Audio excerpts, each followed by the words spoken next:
Welcome home to USA Global TV and Radio, a place where dreams take flight, with authentic storytelling, diverse perspectives and meaningful conversations, where global stories unite and bridges are built beyond all borders. Discover world-class education, entertainment, hope and inspiration. Together, we're building bridges worldwide. Subscribe to our channel, USA Global TV. Download our app, USA Global TV. Be our guest or join our team. Visit usaglobaltv.com. Thanks to our founder and executive producer, Dr. Jacqueline Kerbeck. Music score by Yeffy Tang from Cloud Road Music. Voiceover artist Mike Porter. Creative direction by Paul Garcia. USA Global TV and Radio, your home for global connection. All rights reserved. This video and its contents are the exclusive property of USA Global TV and Radio. Unauthorized use, duplication or redistribution in any form is strictly prohibited.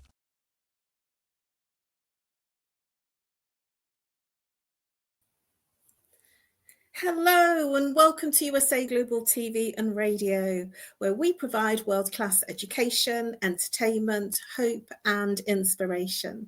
Our show today is a woman's prerogative in partnership with E360 TV. Our topic is a really cool topic, one that I can't wait to get my teeth stuck into. Stop people pleasing, creating emotional resilience in tough conversations. I'm Caroline Heward, and I'm absolutely thrilled and honoured to be representing Dr. Jacqueline as your host for USA Global TV and Radio's flagship show, A Woman's Prerogative. I'm a TV presenter for USA Global TV and Radio, and I'm also the resident therapist. I am also one of 5 talking heads on the channel, which is Expert Talking Heads. A very warm welcome to our loyal viewers and our friends at E360 TV.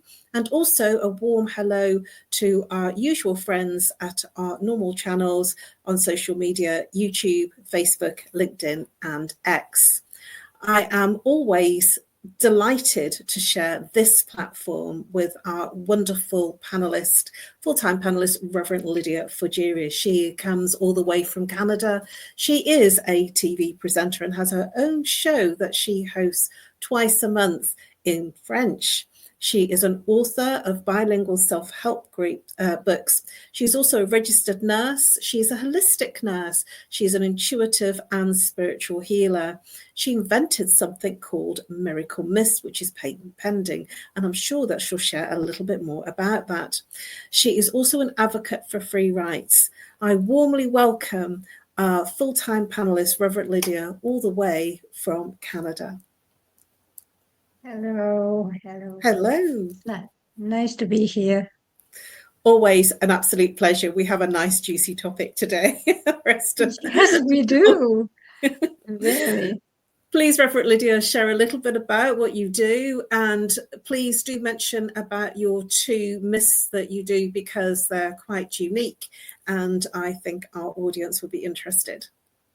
Yes, well, I'm a reverend in metaphysics, so I do celebrate weddings.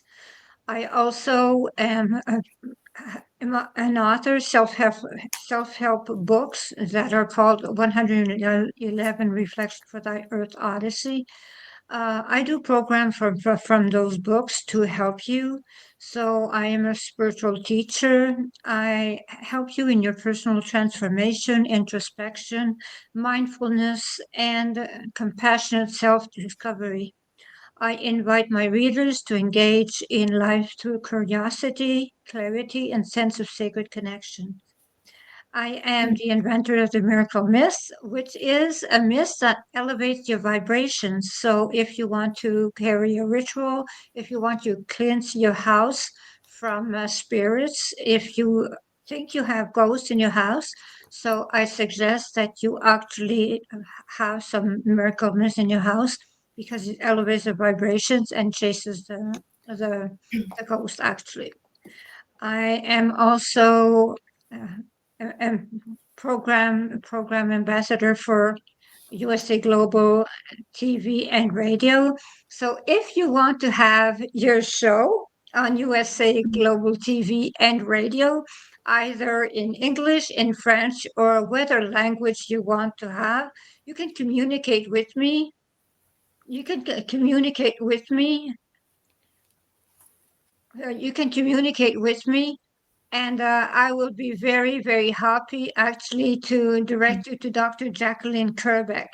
She is our devoted, she is the one that started the station. She is the owner of the station. And she is the one actually that you will be in contact with through me. So I suggest you go and do that. So thank you very much. Thank you, Reverend Lydia. And please do follow up on some of the things that Reverend Lydia shares, and please do follow up with her Miracle Miss and what they do, because I've heard great things when we've had our private conversations. So for me, I'm known as the Harley Street Stress Expert, and I help people bust their stress. I do that through working with root cause therapy and chakra psychology, how the mind and body connects, and what happens to the person physically, emotionally, mentally, behaviorally when there's an imbalance. And the imbalance is the symptoms. So somebody might be saying, oh, I'm not stressed, but then in the next moment, they're complaining about not being able to sleep, or a physical ache and pain, or a relationship issue, or they're feeling very angry about something. So that is how the stress is manifesting in their lives. And I help identify the root cause of where it first became an issue within their blueprint. I also do lunch and learn talks online and in person, and I'm a speaker. I've been a speaker since 2016, both at live events on stage and also online. I'm also, and I've remembered the title of the book because I keep forgetting it, I am co-author, so one of 10 authors of Dr. Jacqueline Kerbeck's second Amazon bestseller, From Adversity to Awesome. In that book, I share there's one chapter, and it shares where I moved from adversity in terms of bereavement and losing my father, and all sorts of things along the journey that moved me into a place of being awesome. I also wish to share that, I don't know whether you're able to see this very well, have I got it in the right place? This is one of Dr. Jacqueline's latest books. I know she's a complete crazy author that's writing all sorts of amazing books in a very quick time. But this is one of the books that I am featured in terms of the shows that I've been part of on the channel, as I've been part of the incredible journey that Dr. Jacqueline has done in creating broadcasting brilliance on USA Global TV and radio. If you've not got the book, please do buy it from Amazon, and Dr. Jacqueline will share a link with you on how to purchase it. Let's move now into our topic. Stop people pleasing, creating emotional resilience in tough conversations. This is something that I have seen that many people are challenged with. Many people seem to be struggling with people pleasing. It may have gone through different iterations. And when I was younger, it wasn't called people pleasing. That as we've got older and in our current times, it now has a name and a label. And it's often praise that we seek. And we're thinking that the praise is kindness and empathy. And we find ourselves easy to get along with. But beneath the surface, it quietly erodes our emotional resilience. It silences our truth. We're going to explore tonight how to approach difficult conversations with self-awareness, emotional regulation, and the courage to not win or dominate, but actually to create a three-way win for ourselves, the other person, the relationship. And I'd even like to introduce a fourth way that you can create a win, and that is for what the relationship will bring in terms of a wider legacy and wider implications of having that three-way win. So for other people, whether it's local, international, national, wherever it is, but I feel that there's actually a fourth win. So it's about being honest and emotionally intelligent. It's about communication that builds resilience rather than resentment. So I'm going to start with some really exploring questions here that are going to touch the very heart of why the pattern is the pattern. So we're going to explore the pattern to begin with. At what point does being nice become emotionally dishonest, Reverend Lydia? It becomes dishonest actually when we want to say no and we do not do it. When we do not respect ourselves, we are tired, we do not want to do it, and we just seek approval just by saying yes. So this is when it becomes dishonest. Actually, this is when we should not say yes. That is the way. You raised something really important there, saying yes when we really mean no. And when I was in corporate, I remember the term, because I was always in management when I was in corporate, and I remember the term, ask a willing horse, and they will do anything. You know, don't ask the one that slacks off, ask the willing horse, the busy person, ask the one that's most committed, the one that will stay late, the one that will just pick up things that when you drop them and will respond very quickly. And it's that I feel that behavior is an approval-seeking behavior. What are your thoughts about that, Reverend Lydia? Well, that is for sure, because if we seek approval through our work, through the way we are. So we seek approval. We do not dare to say no. We want to be the nice, kind person that everyone appreciates. But at the same time, it is the opposite that happens. People take over, and we are full of resentment when we are tired, and we have deadlines and the entire thing. So that is it. People do not understand, and they keep on burdening us, and we are the yes woman, the yes man. And the problem is that we have so much to do, actually, that we neglect the important things.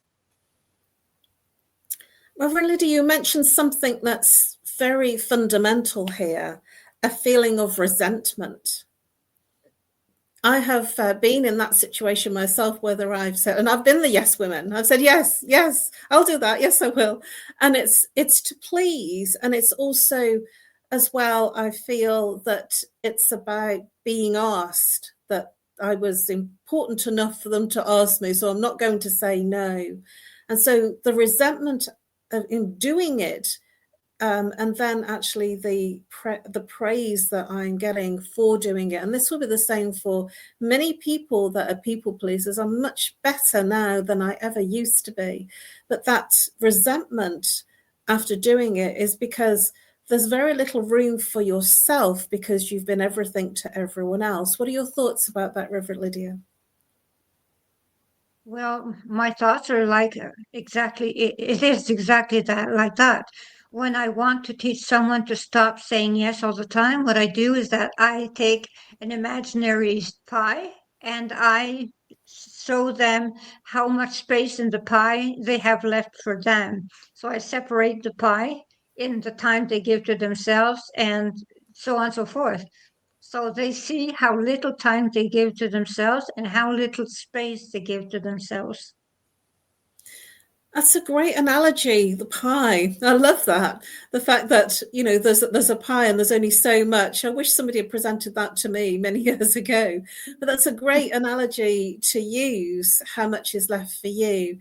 I use something quite similar, is where is the appointment in the diary for you? There's appointments in the diary for everyone else, but where are you in that appointment list in your diary? So, first of all, when a long time ago, when we were, you know, praised, because it was about having praise and being thanked and being felt that we were important, but that was the first inkling of being the people pleaser.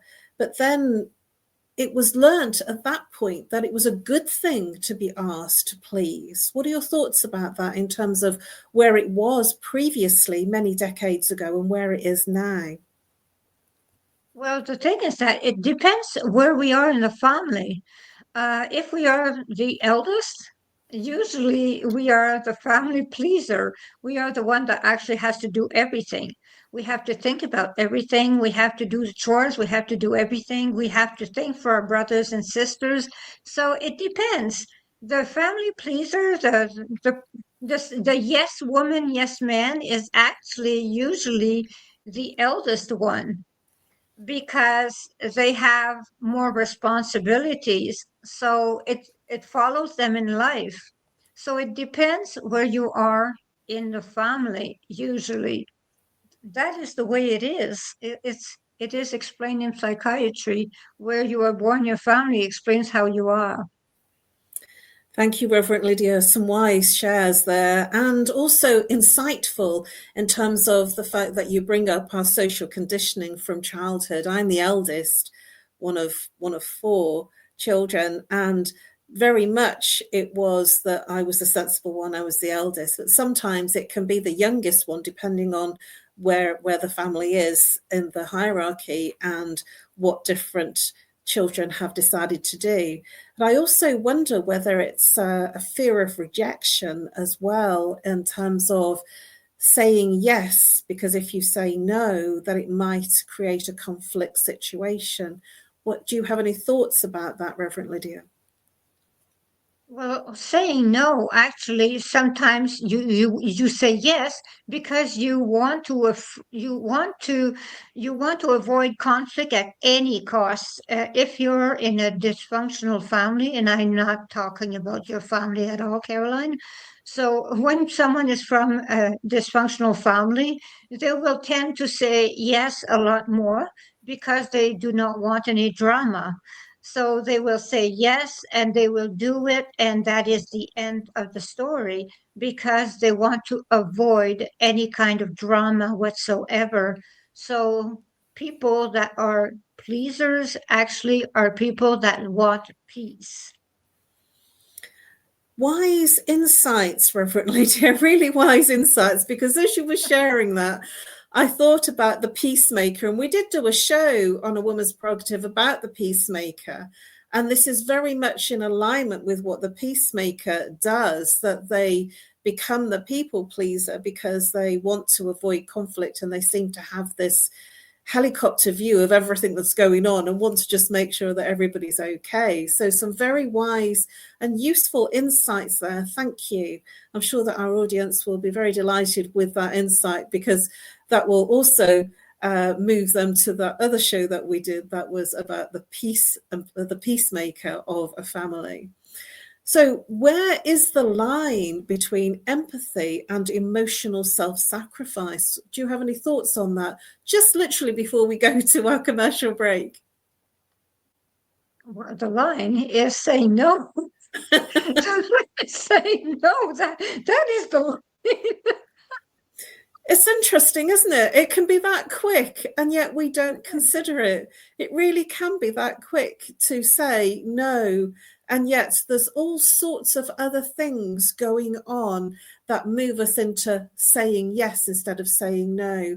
And I feel that that's a great point and a great segue to go over to our short commercial break. And when we come back, we're going to explore what's going on in the psychology and in the body of the person that is conflicted with saying no and wanting to be a people pleaser. Thank you very much for joining us, whether you're on the live or the replay. Let's go over to our short commercial break. Thank you very much, Reverend Lydia. See you back shortly. Listen, babe, now, listen, babe, now. Listen, babe, now, listen, babe, now. Listen, babe, now, listen, babe, now.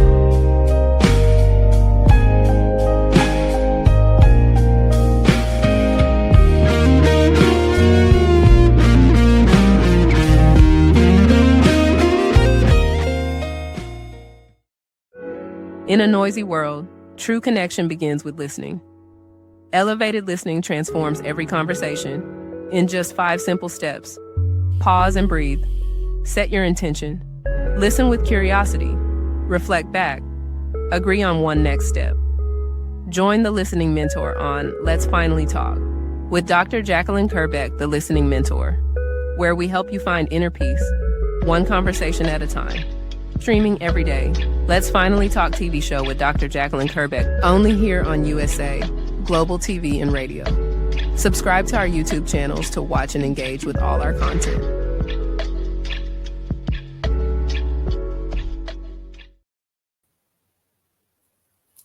Hello and welcome back to A Woman's Prerogative, where we are exploring people pleasing, creating emotional resilience and tough conversations.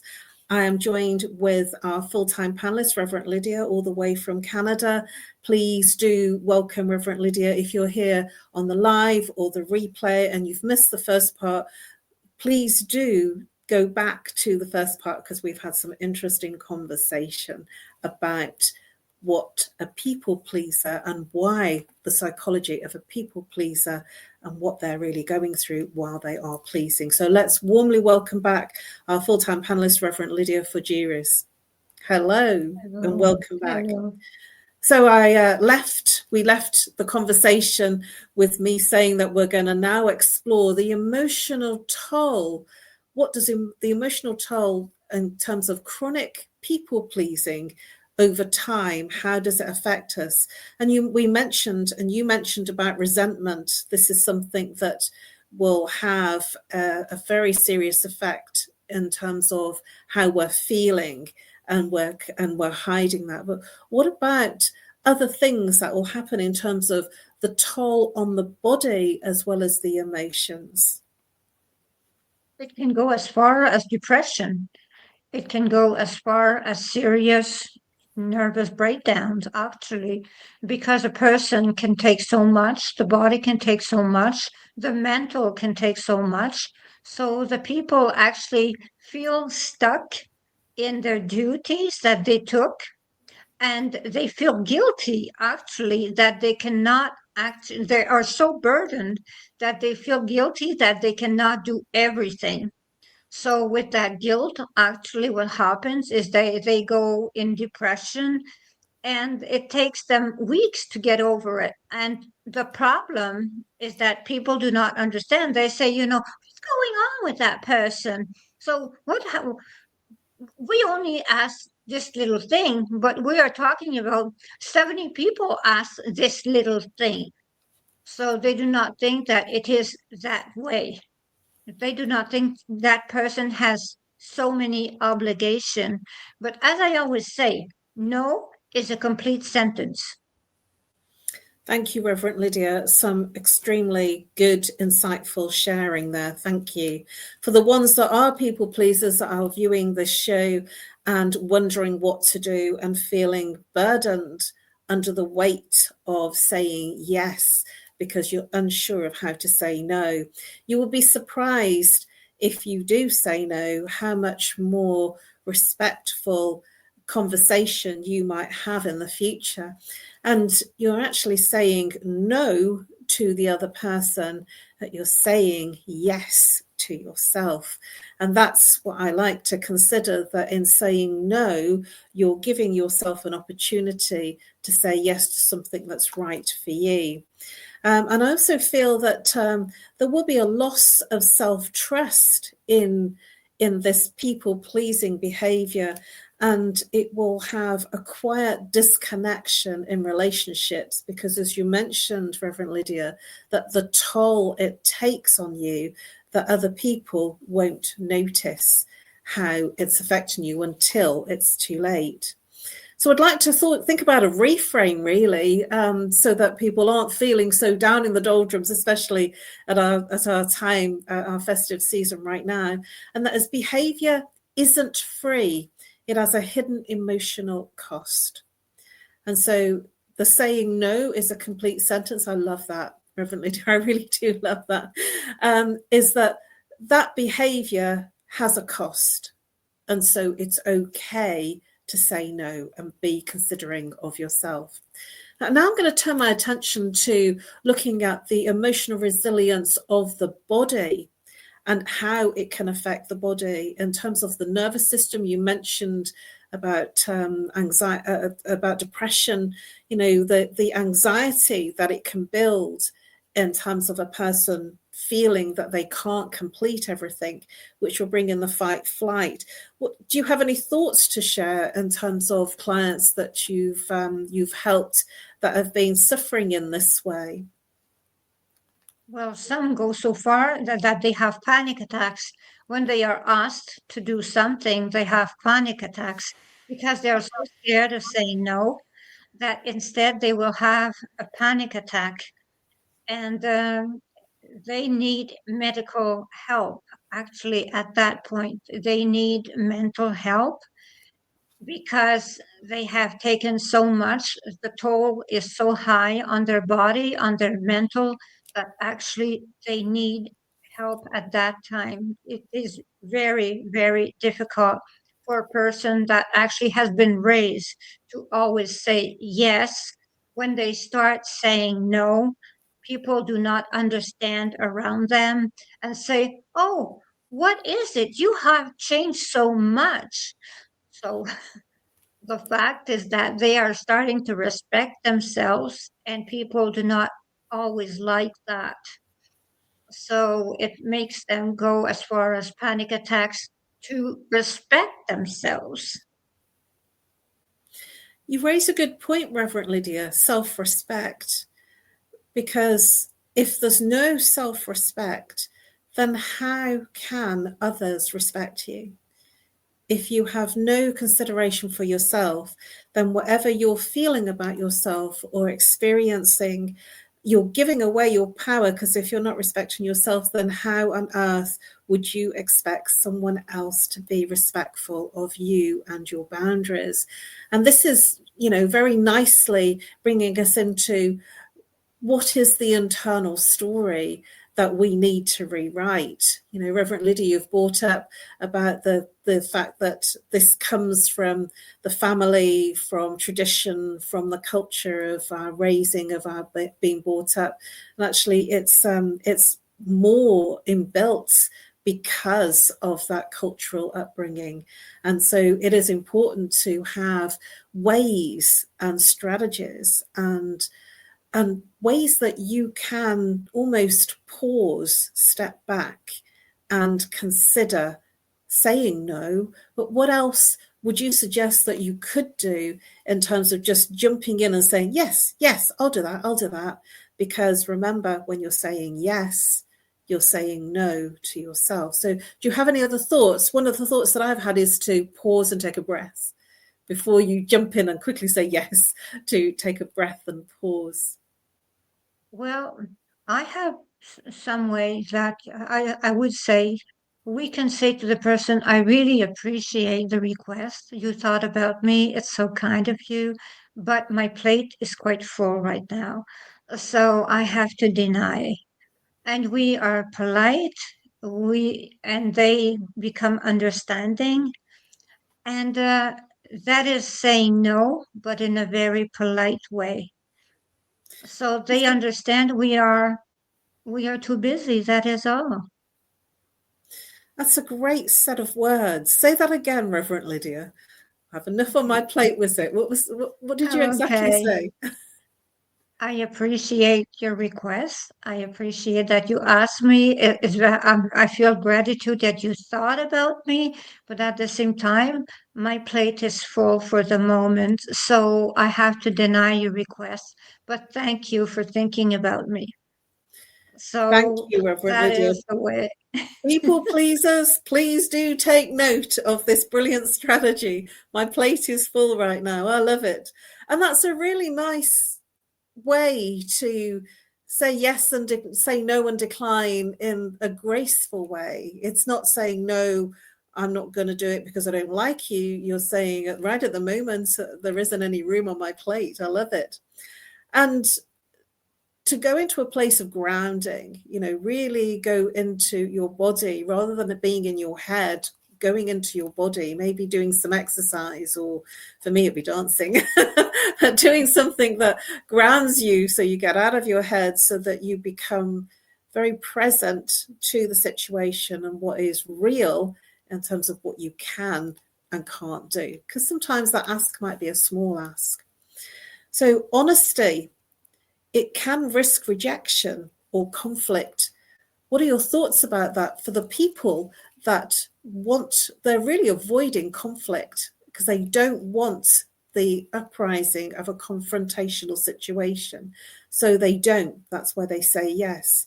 But what are your thoughts about the fact that it's really a strategy to avoid conflict? It is a strategy, but at the same time, it is at their price, at their own price. The thing is that they have to understand that they have to prioritize themselves, because it is like choosing. Will you choose someone else over yourself? You will not help yourself, actually, if you choose another person over yourself. You always have to choose yourself first and then serve others. You do an act of service, but you have to start by servicing yourself first. Because if you do something and you're not grateful doing it, you're unwilling to do it, you're not being kind by doing it. That is it. If you do something, and I'm not saying become the grumpy old woman or the grumpy old man, but what I say is actually when you actually feel you're doing something out of your heart, that is doing it for the right reasons. But when you do it out of obligation, this is really that when it really starts to go wrong. Thank you, Reverend Lydia. I'm nodding here on the side, agreeing with you. Obligation versus from the heart. When you're coming from the heart, it comes from a place of compassion, gratitude, joy, and that emotion is elevated. And so you will feel good coming from a place of gratitude, genuine gratitude. That's a higher vibration when you're moving in the heart space. But when it's out of obligation, that's from the solar plexus, and that's control and where manipulation resides, and that's where it can cause suffering to everyone, not just the person that feels obligated, but the whole situation. I'd like to, before we close out on our show, and we are almost at the end of our show, I can't believe how quickly it's gone, I'd like to look at the three-way win, where the self has a win, the other person has a win, that the relationship has a win, and also the situation of the wider context of that decision has a win. And I'm thinking about when I've done projects for big conferences where I've got a win out of that project, and the person I'm reporting to has a win because they've got the project done and I've been the willing horse. But then there's been an external win in terms of the wider audience that has participated and enjoyed what's become of the result of that win, and also the relationship as well. And there are many instances where we can have a three-way win. What are your thoughts about a three-way win? I always look at who's going to win. And if there's a win-lose, that's not a good place to sit. I always feel it's wonderful to leave with grace, with kindness, from your heart, and in a place of gratitude. And so often it comes to a place of where there's a disagreement, and then, oh, that didn't work. And I don't like moving into that space where it didn't work and there's a bad feeling. I love to leave where there is grace, gratitude, compassion, love. Do you think I'm mad, or do you think that that's a great way to be? No, actually, you're doing it the right way, because the thing is that if everyone is satisfied with the project, it is a win-win for everyone. So the thing is that if we actually try to make everyone participate in some kind of way, even if it's in the smallest way, and they feel they have contributed to the act, and they feel that they have they have gratitude for their implication, that is a win-win for everyone. And it is not always the same one that is tired. So everyone feels they are winning in the situation, and everyone gets out happy with the situation. Thank you, Reverend Lydia. Some great insightful shares there. So it would make us emotionally resilient by stepping into a place of compassion, kindness, and gratitude. And we say on this show these words many times in different ways, in different instances, and we always come back to compassion in terms of the way that we are thinking and caring about ourselves, as well as kindness to ourselves and to others, and moving to a state of gratitude, the attitude of gratitude. And when we do move into that place, when you are kind to yourself and you are kind to others, that makes everyone move into a place of heart-based, elevated emotions. Reverend Lydia, please do share how viewers can contact you and the best way to contact you. Okay, they can contact me at 1-514-582-6882 for my programs from my books, 111 Reflection for Thy Earth Odyssey. They can contact me through Amazon for my books also. They can contact me through Facebook, and they can contact me also through my LinkedIn account, and greatdivinemother@gmail.com. So they can contact me in all those ways, and they can go at etsy.com to buy the Miracle Mist and also the Perfect Mate incense. So thank you very much for having me. Thank you very much, Reverend Lydia.